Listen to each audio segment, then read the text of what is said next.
Object किसी वस्तु पर क्या करें कि पुल करें, किसी वस्तु को पुल करें या पुश करें, ठीक है, तो क्या कहलाएगा वो कॉल्ड फोर्स। उसमें क्या होगा, फोर्स लगेगा, कॉल्ड फोर्स, वो फोर्स कहलाएगा। जब हम किसी वस्तु को क्या करें, पुल करेंगे या पुश करेंगे, ठीक है, तो उसमें एक एनर्जी लगेगी जिसको हम क्या कहेंगे, फोर्स कहेंगे, ठीक है, जिसको हम क्या कहेंगे, फोर्स कहेंगे। तो फोर्स क्या होता है, पुल और पुश ऑन एन ऑब्जेक्ट, ठीक है, इज कॉल्ड फोर्स, ठीक है। मतलब क्या है कि जब पुल मतलब होता है किसी चीज को खींचना अंदर अपनी तरफ, जब हम किसी चीज को अपनी तरफ खींचेंगे, या किसी चीज को पुश मतलब होता है धक्का देना बाहर की तरफ, ठीक है, अपने से दूर ढकेलते हैं तो उसे पुश कहते हैं, जब किसी चीज को अपनी ओर खींचते हैं उसको पुल कहते हैं, ठीक है। तो पुल करते हैं या पुश करते हैं किसी ऑब्जेक्ट को, ठीक है, तो उसको क्या कहते हैं, फोर्स कहते हैं। जैसे एक एग्जांपल हम दे सकते हैं यहाँ पर कि हमारा एक बॉक्स है, ठीक है, एक बॉक्स है जिसको क्या कर रहा है ये लड़का,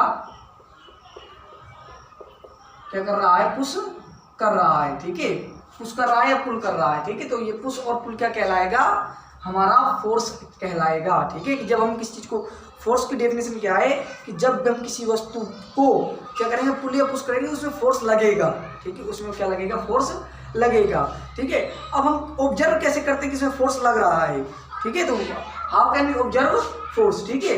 तो आपने डाल लिया कि फोर्स क्या होता है, इसके बाद में डालते हैं इफेक्ट ऑफ फोर्स, फोर्स के क्या प्रभाव होते हैं जब हम किसी बॉल को किक करते हैं, ठीक है। फोर्स की हमारी एक अच्छी सी प्रॉपर्टी देखने की है जो यूजुअली देखे जाता है कि जब भी हम किसी ऑब्जेक्ट में फोर्स अप्लाई करेंगे तो उसके फॉलोइंग इफेक्ट होंगे, ठीक है, इफेक्ट ऑफ फोर्स देखने को मिलेंगे, इफेक्ट ऑफ फोर्स,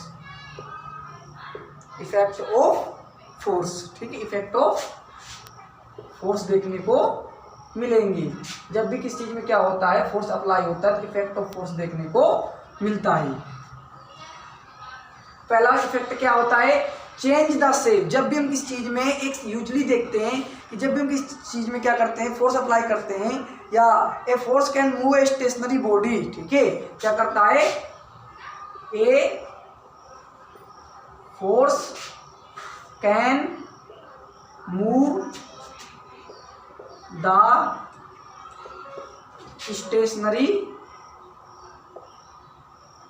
बॉडी, ठीक है। स्टेशनरी बॉडी आपने मेरे पहले वीडियो में देखा होगा तो उसमें बताया कि स्टेशनरी बॉडी क्या होती है, ये स्टेशनरी ऑब्जेक्ट क्या होते हैं। स्टेशनरी ऑब्जेक्ट जो यूजुअली अपनी पोजीशन चेंज नहीं करते, लेकिन अगर उसमें हम क्या करें, फोर्स अप्लाई करें, फोर्स डालें, तो स्टेशनरी बॉडी भी क्या कर सकती है, मूव हो सकती है, जब तक किसी स्टेशनरी ऑब्जेक्ट में क्या हो, फोर्स नहीं लगता है, ठीक है, जब तक वो अपनी पोजीशन चेंज नहीं करती है। तो स्टेशनरी बॉडी में अगर हम फोर्स अप्लाई करते हैं, या जो फोर्स होता है वो स्टेशनरी ऑब्जेक्ट को क्या कर सकता है, मूव कर सकता है, ठीक है। तो क्या कर सकता है, मूव कर सकता है। पहला इफेक्ट क्या है फोर्स का कि a force can move the stationary body.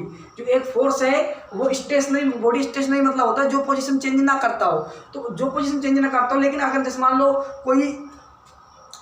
कोई कार है, ठीक है, वो रेस्ट पर है, मूव नहीं कर रही है, ठीक है, स्टेशनरी बॉडी है, ठीक है, अगर उसमें धक्का देते हैं तो क्या करेगी, मूव करेगी वो, ठीक है। अगर उसमें हम बल क्या करें, फोर्स डालेंगे तो मूव करेगी। दूसरा क्या होता है कि force can change the shape, change the shape, ठीक है।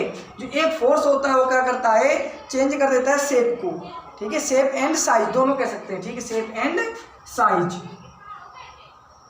शेप एंड साइज दोनों चीजों को चेंज कर सकता है। अगर किसी ऑब्जेक्ट में हम फोर्स डालते हैं, ठीक है, अगर वो इलास्टिक है तो अगर उसमें फोर्स डालेंगे तो उसका शेप भी चेंज हो जाता है और उसका साइज भी चेंज हो जाता है, ठीक है, उसका शेप भी चेंज हो जाता है और उसका साइज भी चेंज हो जाता है। जैसे एक रबड़ बैंड पहले सर्कुलर शेप में होती है, उसमें हम फोर्स डालें, ठीक है, तो हमारा क्या हो जाता है, इलिप्स शेप में भी आ जाती है, ठीक है, इलिप्स शेप में भी आ जाती है और उसका शेप भी चेंज होता है और साइज भी। अगर छोटी है हमारे पास रबड़ बैंड है, उसको स्ट्रेच करेंगे तो उसका साइज क्या हो जाएगा, चेंज हो जाएगा, ठीक है। तो जब हम उसको फोर्स डालेंगे तो उसमें शेप और साइज में भी चेंज देखने को मिल सकता है। दूसरा क्या है, यही इफेक्ट, पहला इफेक्ट मूव कर देता है, रुकी हुई चीज को मूव करने लगता है। दूसरा इफेक्ट शेप एंड साइज में चेंज कर देता है अगर हम फोर्स डालें किसी चीज में, ठीक है। इनमें से कोई भी एक हमें ऑब्जर्वेशन देखने को मिल सकती है। तीसरा, change the direction and speed.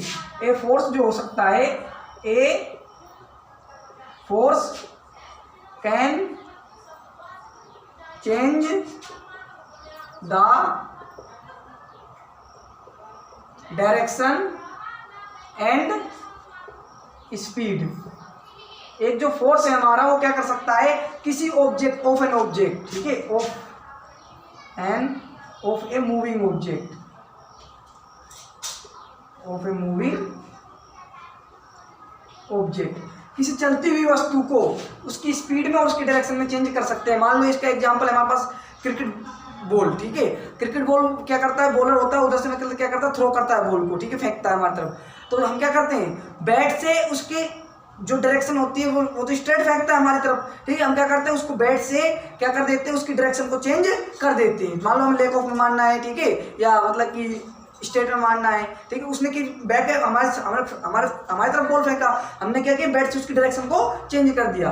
और ये देखो कि जब बॉल हमारी उधर से आती है तो उसकी स्पीड हो सकती है स्लो, ठीक है, बॉलर हमें स्लो बॉल डाले, लेकिन जब उसको बैट से मारते हैं, ठीक है, तो क्या करते हैं, हम उसमें फोर्स डालते हैं बॉल में, उसकी स्पीड क्या हो जाती है, बहुत ही तेज हो जाती है, ठीक है। तो ये फोर्स क्या कर देता है, चेंज कर देता है डायरेक्शन एंड स्पीड को, किसी मूविंग ऑब्जेक्ट के स्पीड और डायरेक्शन को चेंज कर सकता है, ठीक है। तो पहला हमारा क्या था कि a force can move the stationary object, अगर रुकी हुई चीज को मूव कर सकता है। दूसरा शेप एंड साइज को चेंज कर सकता है, ठीक है, अगर इलास्टिक हमारे पास ऑब्जेक्ट है।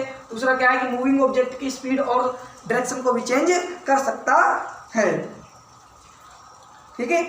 और क्या कर देता है, मूविंग ऑब्जेक्ट को स्टॉप भी कर देता है। मान लो कोई कार, मान लो कोई साइकिल आ रही है, ठीक है, तो कोई साइकिल रहा है, मूविंग ऑब्जेक्ट है, हमने क्या किया, उसको इस प्रकार से रोक दिया, ठीक है, तो हमने उसमें फोर्स डाला और वो रुक गई चलती हुई चीज। या कोई हमारे पास क्या होता है कि कोई बॉल आ रही हो, ठीक है, लुढ़कते लुढ़कते बॉल आ रही हो, रोलिंग करते हुए, हम पैर से उसको इस प्रकार से रोक देते हैं, तो क्या किया, हमने उसको फोर्स डाला। लेकिन अभी हम आगे पढ़ेंगे फोर्स कितने प्रकार के होते हैं, ठीक है।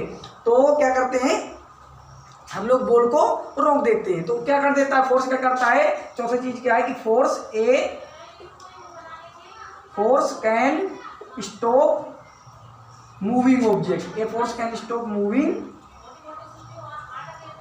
ऑब्जेक्ट। एक फोर्स क्या करता है, चलती हुई वस्तु को रोक देता है और रुकी हुई वस्तु को चला देता है, मूव करने लगता है, ठीक है। तो फोर्स के हमारे क्या है, ये एप्लीकेशन, ये इफेक्ट होते हैं। हमने फोर्स की इफेक्ट पढ़ लिए, ये देख लिया फोर्स क्या होता है, फोर्स की इफेक्ट देख लिए, ठीक है। एक बार और रिव्यू कर देते हैं, ठीक है, आप इसको नोट कर सकते हो, ठीक है। ये हमारा ये हो गया इफेक्ट ऑफ फोर्सेस। अब देखते हैं कि फोर्स हमारे मेनली 2 टाइप्स के होते हैं, ठीक है। आपने छोटी क्लास में पढ़ा होगा मैकेनिकल फोर्स, ठीक है, और बॉयंट फोर्स, ठीक है, ये अलग एप्लीकेशन है। मेनली हम जो बांटते हैं, ठीक है, हम 2 चीज देख सकते हैं कि फोर्स हमारा क्या होगा, ये तो बैलेंस फोर्स होगा, ये तो अनबैलेंस फोर्स होगा, ठीक है। ये तो क्या होता है, हमारा बैलेंस फोर्स होता है, या फिर हमारा क्या होता है, अनबैलेंस फोर्स होता है। हम 9th क्लास की बात कर रहे हैं मेनली, ठीक है, जो हमारे हायर क्लासेस हैं उनमें हम फोर्स को किस प्रकार से जानते हैं, ठीक है। तो क्या होता है हमारा, ये तो बैलेंस फोर्स होता है, ये तो अनबैलेंस फोर्स होता है, ठीक है। ये तो क्या होता है हमारा बैलेंस फोर्स होता है, या फिर होता है हमारा अनबैलेंस फोर्स। फोर्स हमारा 2 टाइप्स का हो सकता है, या तो क्या होगा, बैलेंस फोर्स होगा, या फिर क्या होगा, अनबैलेंस फोर्स होगा। बैलेंस फोर्स वो होता है कि अगर हम किसी भी चीज में फोर्स लगाएं और उसके जो लास्ट में निकल कर आए रिजल्टेंट फोर्सेस में क्या होता है, 0 होता है। बैलेंस फोर्स का मतलब क्या होता है, resultant force is equal to 0, ठीक है। तो यहाँ पर क्या होगा, रिजल्टेंट फोर्स क्या होता है, equal to 0, resultant force is equal not 0, ठीक है। इसमें रिजल्टेंट फोर्स क्या होता है, 0 होता है। इसमें अनबैलेंस फोर्स में रिजल्टेंट जो हमारा फोर्स होता है, लास्ट में जो फोर्स निकल कर आता है वो 0 नहीं होता है। इसका एग्जांपल देखते हैं, बैलेंस फोर्स का एग्जांपल। मान लो कोई रोलिंग बॉल आ रही है इधर से, ठीक है, एक लाइन है, यहाँ से बॉल रोलिंग करते हुए इधर आ रही है, ठीक है। हमने क्या किया, यहाँ पर इस बॉल को रोक दिया, बिल्कुल यहीं पर स्टॉप हो गई। तो इसका मतलब क्या किया, हमने इसको यहीं पर रोक दिया, बॉल चलती हुई है, यहाँ पर क्या हो गई, स्टॉप हो गई। इसका क्या किया, हमने बैलेंस फोर्स लगा, क्यों, क्योंकि जितने से फोर्स लगकर आ रहा था उतने हमने फोर्स लगा, तो बॉडी हमारी क्या हो गई, रेस्ट में हो गई।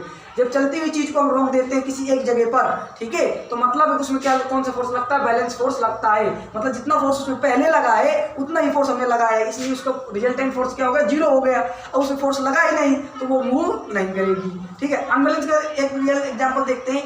मान लो एक पाथ है, यहाँ पर एक बॉल आई, ठीक है, उसके बाद क्या हुआ, चलती चलती इधर आई, ठीक है, हमने क्या किया, यहाँ पर एक फोर्स लगाया, ठीक है, ये स्टॉप नहीं हुई, फिर क्या हो गई, यहाँ पर बैक होने लगी। इसका मतलब क्या हुआ, अनबैलेंस फोर्स, जीरो नहीं है, चलता हुआ जो ऑब्जेक्ट था उसमें फोर्स कम था, हमने जो फोर्स ज़्यादा लगा दी तो फिर से बैक हो गई। ठीक है, तो इसमें क्या है, हमारा अनबैलेंस फोर्स है, इसमें क्या है, हमारा अनबैलेंस फोर्स है। ठीक है, बैलेंस फोर्स क्या होता है, जब हमारी बॉडी स्टॉप हो जाए उसको बैलेंस फोर्स कहेंगे। अगर अब कोई चलती हुई चीज में हम बल लगाते हैं, फोर्स लगाते हैं और स्टॉप नहीं होती है, वो किसी डायरेक्शन में मुड़ जाती है, ठीक है, या फिर क्या हो और तेज हो जाए, तो इसका मतलब है कि क्या, वो अनबैलेंस फोर्स है। जैसे जब बॉलर हमारे बॉल को फेंकता है, हम जो बैट से फोर्स लगाते हैं तो क्या होती है, और तेज होकर जाती है जब सिक्स मारते हैं, तो इसका मतलब क्या, अनबैलेंस फोर्स लगाया है। ठीक है, और कभी कभी क्या होता है, जो हम किस चीज को पकड़ते हैं, कैच पकड़ते हैं जब, तो उसमें क्या लगता है, हमारे हाथों द्वारा बैलेंस फोर्स लगता है, जितना उस बॉल को फोर्स चाहिए रोकने के लिए हम उतना ही फोर्स लगाते हैं। ठीक है, तो वो हमारा क्या होता है, बैलेंस फोर्स होता है, और जो हमारे बैट्समैन के द्वारा लगाया जाता है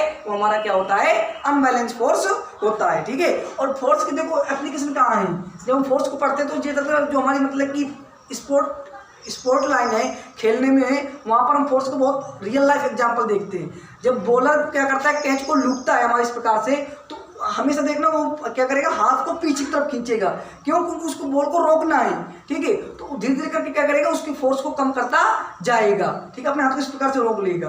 अगर हम वहीं पर इस प्रकार से करते हैं, ठीक है, तो जो कैच छूटता है उन्हीं प्लेयर से छूटता है जो फोर्स को सही से नहीं समझ पाते, टेक्निकल लैंग्वेज है। ठीक है, कि फोर्स हमारा क्या करता है, स्पोर्ट में बहुत काम में आता है। जब हम बॉल को क्या करते हैं, हिट करते हैं बैट से, वहाँ पर भी फोर्स, मतलब अगर हमें नॉलेज है अच्छी सी, ठीक है, जो टेक्निकल हमारे मतलब कि वो होते हैं, कोच होते हैं, वो हमें इस चीज़ को बताते हैं। ठीक है, तो हमारे समझ लिया बैलेंस फोर्स और अनबैलेंस फोर्स। वैसे तो बहुत सारी कैटेगरी होती है फोर्स की। ठीक है, जैसे मतलब टाइप्स ऑफ फोर्स होते हैं, ये कैटेगरी होती है, तो बैलेंस फोर्स हो गया तो अनबैलेंस फोर्स होगा। और जो पानी के द्वारा लगाया जाता है उसको बुओयंट फोर्स कहते हैं, जो मशीन के द्वारा लगाया जाता है उसको मैकेनिकल फोर्स कहते हैं, जो किसी ह्यूमन मतलब लिविंग थिंग्स के द्वारा बल लगाया जाए उसको मस्कुलर फोर्स कहेंगे। ठीक है, देयर आर मेजर 3 टाइप हम फोर्स पढ़ सकते हैं। ठीक है, क्या कोई मशीन हमारा बल लगाता है तो मैकेनिकल फोर्स।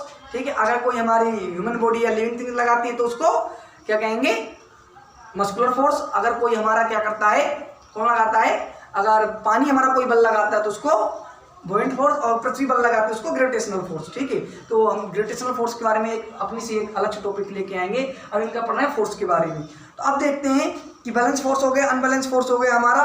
ठीक है, हमने देख लिया बैलेंस फोर्स और अनबैलेंस फोर्स। उसके बाद देखते हैं Newton's law of motion. Newton's के मोशन के कुछ नियम हैं। ठीक है, मोशन आपने पढ़ाई है कि जब कोई चीज़ चल रही होती है तो उसको हम क्या कहते हैं, मोशन में कहते हैं।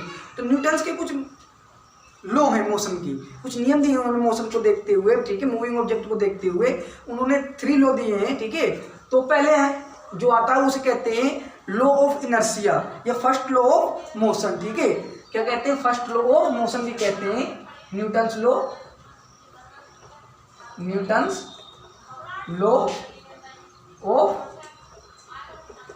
मोशन। ठीक है, Newton's law of motion.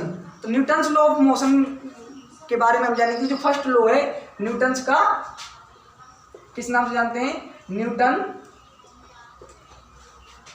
First law of motion, FRIST, first law of motion. इसको एक दूसरे नाम से जानते हैं law of inertia, law of inertia. ठीक है, इसको किस नाम जानते हैं, लॉ ऑफ इनर्शिया के नाम से भी जानते हैं। ठीक है, इसको लॉ ऑफ इनर्शिया के नाम से भी जानते हैं, और हिंदी में कहा जाता है इसे जड़त्व का नियम। क्या कहा जाता है, जड़त्व का नियम कहा जाता है। तो फर्स्ट लॉ ऑफ मोशन क्या कहता है कि a body remains in rest, ठीक है, और कंटिन्यू इन मोशन, ठीक है, till A external force is not applied. मतलब कि एक जो बॉडी होगी हमारी, वो क्या होगी, वो ये तो अगर मोशन में है तो मोशन में ही रहेगी, या अगर रेस्ट में तो रेस्ट में ही रहेगी, जब तक उसमें कोई बाहरी बल ना लगाया जाए। बाहर से कोई, अगर बाहर से जब तक कोई फोर्स नहीं लगाएंगे, मान लो ये अभी हमारी एक फुटबॉल है, ठीक है, ये क्या है, हमारी फुटबॉल है, ठीक है, ये हमारी एक फुटबॉल है, ठीक है, और ये ऐसे रखी हुई है। अब जब तक प्लेयर इसमें बाहर से किक नहीं मारेगा, जब तक ये अपने आप से मूव नहीं करेगी, ठीक है, जब तक ये अपने आप से मूव नहीं करेगी, इसको न्यूटन्स फर्स्ट लॉ कहा जाता है, लॉ ऑफ इनर्शिया भी कहा जाता है, कि जब तक किसी रेस्ट वाले, ये क्या है, रेस्ट में, जब तक किसी रेस्ट वाली बॉडी में बाहरी फोर्स नहीं लगेगा, ठीक है, तो वो रेस्ट में ही रहेगी। वो क्या करेगी, वो रेस्ट में ही रहेगी। और अगर कोई बॉल हमारी क्या कर रही हो, मूव कर रही हो, क्या कर रही हो, मूव कर रही हो, ठीक है, अभी मूव कर रही हो कोई बॉल, तो वो मूव ही करती रहेगी जब तक उसमें कोई बाहर से बल ना लगाया जाए, ठीक है, जब तक उसमें बाहर से कोई बल ना लगाया जाए, जब तक उसको कोई रोकेगा ना इस बॉल को, ठीक है, जब तक ये क्या करती रहेगी, मूव करती रहेगी। तो तुम्हारे दिमाग में तुरंत एक क्वेश्चन आया होगा सब बच्चों के कि भैया कभी कभी हम बॉल को 10 मिनट रुका देते हैं और ये बॉल तो थोड़ा देर बाद जाकर रुक जाती है, जबकि इसमें कोई फोर्स लगता ही नहीं है, कोई पैर से रोकता ही नहीं है। तो बच्चों देखो कि जब हमारा क्या होता है कि जब हम किसी बॉल को क्या करते हैं, रोल कर देते हैं ग्राउंड में, तो उसमें एक बल लगता है जिसे हम क्या कहते हैं, फ्रिक्शनल फोर्स कहते हैं। जमीन का जो जमीन की सरफेस होती है, ठीक है, वो एक फोर्स प्रोड्यूस करती है जिसको हम फ्रिक्शनल फोर्स कहते हैं। तुमने 8th क्लास में पढ़ा होगा फ्रिक्शनल फोर्स, ठीक है, तो वो फोर्स लगता है, जमीन के द्वारा भी एक बल लगाया जाता है, ठीक, इस वजह से वो रुकती है चलती हुई बॉल, ठीक है। तो क्या होता है, जब तक न्यूटन ने क्या कहा है कि न्यूटन ने कहा है कि चलती हुई बॉल जब तक नहीं रुकेगी, जब तक उसमें कोई बाहरी बल ना लगाया जाए, और रुकी हुई बॉल जब तक नहीं चलेगी जब तक उसमें कोई बाहरी बल ना लगाया जाए। तो इसी को हम एक इंग्लिश में लिख लेते हैं कि a body at rest will be remains at rest. A body at rest लिख लेते हैं, क्या लिख लो, a body remains at rest will, a body at rest remains will remains at rest, a body at rest, a body at rest will remains at rest, will remains at rest, ठीक है, मतलब कि a body at rest, कोई वस्तु क्या हो rest में, will remains at rest, वो रेस्ट में ही रहेगी, ठीक है, कोई बॉडी अगर रेस्ट में तो रेस्ट में ही रहेगी। And a body in motion, and और क्या होगी, and a body in motion, ठीक है, विल कंटिन्यू इन मोशन, वो मोशन में ही रहेगी, विल कंटिन्यू इन मोशन, ठीक है। ए body at rest will remains at rest and a body in motion will continue in motion. एक बॉडी जो rest में वो रेस्ट में ही रहेगी, and a body in motion, एक बॉडी जो मोशन में वो मोशन में ही रहेगी कंटिन्यूसली, ठीक है। अनलेस, जब तक क्या हो, unless it is compelled by external force, जब तक उसमें क्या हो, अनलेस, जब तक, unless and external force is not applied on them, applied on them, जब तक उनमें क्या हो, बाहरी बल ना लगाया जाए, जब तक क्या हो, उनमें बाहरी बल ना लगाया जाए, जब तक क्या होगा, ए body at rest will remains at rest and a body in motion will continue in motion unless a external force is not applied on them। जब तक क्या हो, उनमें बाहरी बल न लगाया, जब तक उनमें बाहरी बल न लगाया जाए, जब तक क्या हो, चलती हुई चीज़ चलती रहेगी, रुकी हुई चीज़ रुकी रहेगी। अगर रुकी हुई चीज़ में हम बाहर से ऐसे फोर्स लगा देते हैं कोई भी चीज़ में, तो कोई साइकिल खड़ी हो उसमें मैं धक्का मार दे तो क्या हो जाएगी, हो सकता है वो गिर जाए या कुछ ना कुछ मूवमेंट करेगी, ठीक है, या हो, ठीक है, ये कोई बॉल पड़ी उसमें लात मार देते तो चलने लगती है, ये कोई बॉल लुढ़क के आ रहा है उसमें मैं लात मार देना रुक जाती है, ठीक है, तो क्योंकि बाहरी फोर्स लगा। तो पहला लॉ ये कहता है, ठीक है। अब हमें बात समझ में आ गई कि भैया न्यूटन ने पहले नियम में क्या कहा। पहली बात उसने क्या कही है, न्यूटन ने मोशन के बारे में 3 बात कही है। तो पहली बात उसने क्या कहा है कि चलती हुई चीज चलती रहेगी जब तक उसमें तुम क्या करो, बाहरी फोर्स न लगाओ, और रुकी हुई चीज रुकी रहेगी जब तक तुम उसमें बाहरी फोर्स न लगाओ। ये बाहरी फोर्स की बात कही है, एक्सटर्नल फोर्स की बात कही है। उसके बाद हम बात करते हैं, इसमें एक शब्द है इनर्शिया। व्हाट इज इनर्शिया, क्या होता है? तो इनर्शिया एक प्रॉपर्टी होती है किसी ऑब्जेक्ट की, ठीक है। इनर्शिया क्या होती है, एक प्रॉपर्टी होती है किसी ऑब्जेक्ट की, ठीक है। आपने वही तो कह तो दिया, लॉ ऑफ इनर्शिया। वैसे इनर्शिया क्या जाता है, जड़त्व, ठीक है। इनर्शिया की बात करते हैं, थोड़ा सा इनर्शिया की बात कर लेते हैं। बच्चों को बहुत कम समझ में आता है, बहुत ही कम समझ में आता है। जैसे एक इनर्शिया हो गया, एक मूवमेंट हो गया, उस मोमेंटम उसकी बात करेंगे हम, ठीक है। ये तो एक हो गई मोमेंटम, उसकी बात करेंगे हम। क्या होता है इनर्शिया, क्या होता है कि inertia is a property of a body due to which a resist a change in the state of rest and uniform motion. Inertia क्या होती है, एक प्रॉपर्टी होती है किसी ऑब्जेक्ट की ठीक है। इनर्शिया क्या है? इनर्शिया इज आ प्रॉपर्टी, क्या होती है? एक प्रॉपर्टी होती है ऑफ एन ऑब्जेक्ट, किसी ऑब्जेक्ट की, ठीक है। Inertia is a property of an object, ठीक है, ऑब्जेक्ट ड्यू टू विच, जिसके कारण, ड्यू टू विच, जिस property, due to which body resist या ऑब्जेक्ट या इट, ठीक, due to which body resist, ठीक है, मतलब क्या करेगी? विरोध करेगी। रजिस्ट का मतलब होता है विरोध करेगी, ठीक है। Resist a change, resist a change in its state, in its state, ठीक है।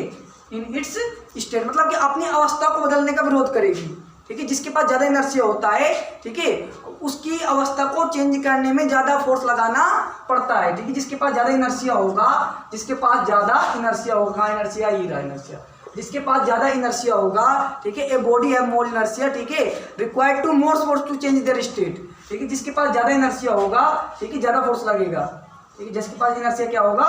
ज़्यादा होगा, ठीक है। मान लो एक बॉल है, ठीक है, और जिसके उसमें क्या लगेगा? फोर्स भी ज़्यादा लगेगा, क्या चेंज करने? चेंज स्टेट, स्टेट चेंज करने के लिए, ठीक है, change state, change state, state को चेंज करने के लिए जिसके पास इनर्शिया ज़्यादा हो, ठीक है, ऑब्जेक्ट यहाँ लिख देते हैं, ठीक है। जिस ऑब्जेक्ट के पास इनर्शिया ज़्यादा होगी उसको फोर्स भी ज़्यादा लगेगा स्टेट को चेंज करने के लिए, ठीक है, स्टेट को चेंज करने के लिए। जैसे हमारे अंदर गुण होते हैं, अगर हमारे अंदर अच्छाई के गुण ज़्यादा है तो अगर हम बुरा बनाना है तो ज़्यादा बुराई करनी पड़ेगी लोगों को। तो ऐसे ही कि हर एक ऑब्जेक्ट के पास इनर्शिया होता है, तो जिसके पास ज़्यादा इनर्शिया होगा अगर उसकी स्टेट में चेंज करना है तो फोर्स भी ज़्यादा लगेगा। तो क्या होगा? फोर्स भी ज़्यादा लगेगा उसकी अवस्था को चेंज करने के लिए। इसका एक एग्जाम्पल देखते हैं। एक बॉल है हमारी टेनिस बॉल, ठीक है, एक बॉल है हमारी टेनिस बॉल, एक बॉल है हमारी क्रिकेट बॉल, कौन सी? क्रिकेट बॉल, ठीक है। एक बॉल है हमारी टेनिस बॉल, एक बॉल है हमारी क्रिकेट बॉल। तो देखो हमारे इसमें क्या होता है? इनर्शिया ज़्यादा होता है, इसमें इनर्शिया कम होता है इसके कंपैरिजन। तो जब हम इसकी टेनिस खेलते हैं तो उसमें हमें कम फोर्स लगाना पड़ता है, ठीक है। और जब हम मतलब क्या होता है क्रिकेट बॉल खेलते हैं, क्रिकेट बॉल से खेलते हैं, अगर हम देखो एक टेनिस बॉल को फेंकें एक क्रिकेट बॉल को फेंकें तो टेनिस बॉल को फेंकने में कम फोर्स लगेगा जबकि क्रिकेट बॉल को फेंकने में ज़्यादा फोर्स लगेगा। क्यों? क्योंकि इसके पास इनर्शिया ज़्यादा है और इसके पास इनर्शिया कम है, ठीक है। तो इनर्शिया क्या होती है? एक प्रॉपर्टी होती है जो अपनी अवस्था को चेंज करने का विरोध करती है। जिसके पास इनर्शिया ज़्यादा होगा उसको ज़्यादा फोर्स की आवश्यकता होगी अवस्था को चेंज करने के लिए, ठीक है। हमें इनर्शिया भी समझ में आ गया, न्यूटन्स का फर्स्ट लॉ भी समझ में आ गया। अब बात करते हैं हम मोमेंटम की, ठीक है। आगे के नियम पढ़ने से पहले एक बात हम इनर्शिया समझ लिया, ठीक है। अब हम एक चीज और समझते हैं, क्या? मोमेंटम। क्या समझना है हमें? मोमेंटम, ठीक है। मोमेंटम, आप थोड़ा वीडियो ज़्यादा बड़ी हो जाएगी। मोमेंटम, ठीक है। मोमेंटम, आज क्या हम समझते हैं? मोमेंटम, ठीक है। क्या समझेंगे हम? मोमेंटम क्या होता है? मोमेंटम से लिखा है, मोमेंटम थोड़ा सा स्पेलिंग गलत हो गई है, ठीक है, बता दिया करो। क्या होता है मोमेंटम? MOMENTUM,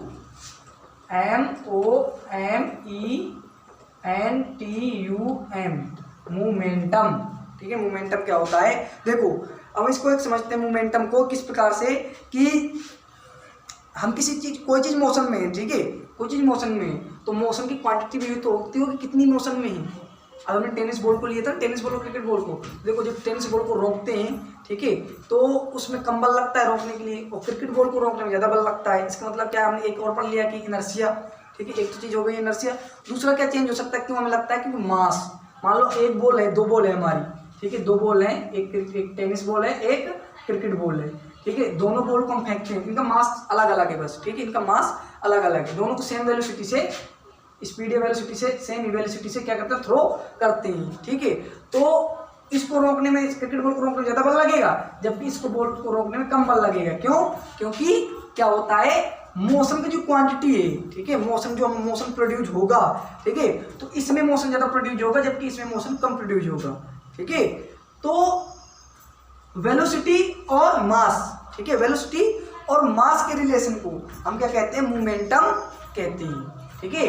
मोमेंटम कैसे कहते हैं, एक नई ये टर्मोलॉजी है, ठीक है। इस टर्म का मतलब क्या होता है, क्वांटिटी ऑफ मोशन, ठीक है। ये मोमेंटम क्या दर्शाता है, क्वांटिटी ऑफ मोशन क्या दर्शाता है कि मोमेंटम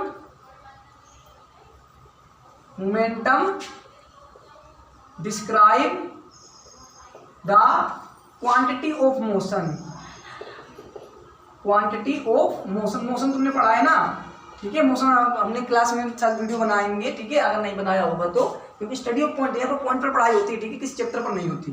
तो क्या मोमेंटम क्या है कि momentum describe the quantity of motion.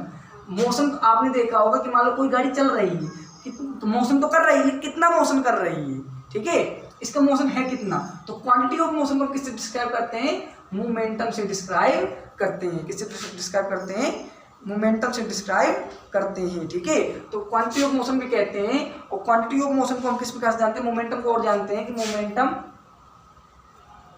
Momentum is a product of mass and velocity, mass and velocity of an object, ठीक है। मतलब क्या है कि किसी ऑब्जेक्ट की मास को और उसकी वेलोसिटी को क्या करें, मल्टीप्लाई कर दे तो क्या निकल आता है, मोमेंटम निकल आता है। क्या निकल आता है, मोमेंटम निकल आता है। और मोमेंटम को किससे दर्शाते हैं, डिनोट करते हैं, पी से डिनोट करते हैं। मोमेंटम किससे डिनोट करते हैं, पी से डिनोट करते हैं। तो मोमेंटम क्या लिख सकते हैं कि पी इक्वल टू क्या होता है, एम इंटू वी, क्या होता है, एम इंटू वी, ठीक है, क्या होता है, M into V. Momentum equal to M equal to V, M into V. और इसकी यूनिट क्या होती है हमारी, इसकी यूनिट होती है हमारी एस इंटू मोमेंटम किलोग्राम पर सेकेंड, ठीक है, किलोग्राम मीटर पर सेकेंड, ठीक है। किलो क्योंकि वेलोसिटी क्या होती है, ठीक है, इसकी क्या होती है, किलोग्राम मीटर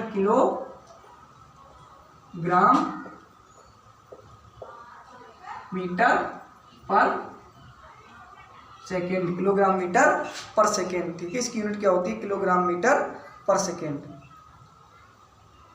ठीक है, किलोग्राम मीटर पर सेकेंड,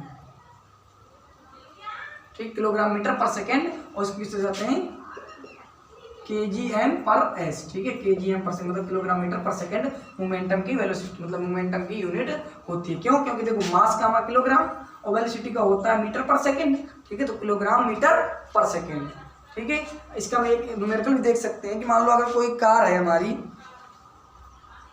ठीक है, what is the momentum of mass 75 kg, walk at the uniform speed 2 metre per second, ठीक है। क्या है कि एक हमारी क्या मोमेंटम निकालना है हमें, जबकि क्या है 75 kg हमारा क्या है, मास है, ठीक है, और 2 मीटर पर सेकेंड हमारा क्या है, वेलोसिटी दे रखी है। तो मोमेंटम क्या हो जाएगा, 75 multiply 2 equal to 150 kg metre per second, ठीक है, 150 kg मीटर पर सेकेंड, ठीक है, इक्वल टू मोमेंटम, ठीक है। तो आज हमने पढ़ लिया क्या कि फोर्स क्या होता है, इफेक्ट ऑफ फोर्स क्या होते हैं, बैलेंस फोर्स और अनबैलेंस फोर्स क्या होता है, फर्स्ट लॉ ऑफ मोशन क्या होता है, इनर्शिया क्या होता है और मोमेंटम क्या होता है, ठीक है। अगली वीडियो में देखेंगे मोमेंटम से related second law of motion, ठीक है, क्या देखेंगे, सेकंड लॉ ऑफ मोशन, ठीक है। अब देखना एक क्वेश्चन तो मैं चलो अगले वीडियो में देखेंगे, ठीक है। आप इतना रिवीजन करके अगले वीडियो में क्वेश्चन लेकर आएंगे, ठीक है, इसी चैप्टर से मोमेंटम वाले से। Thank you.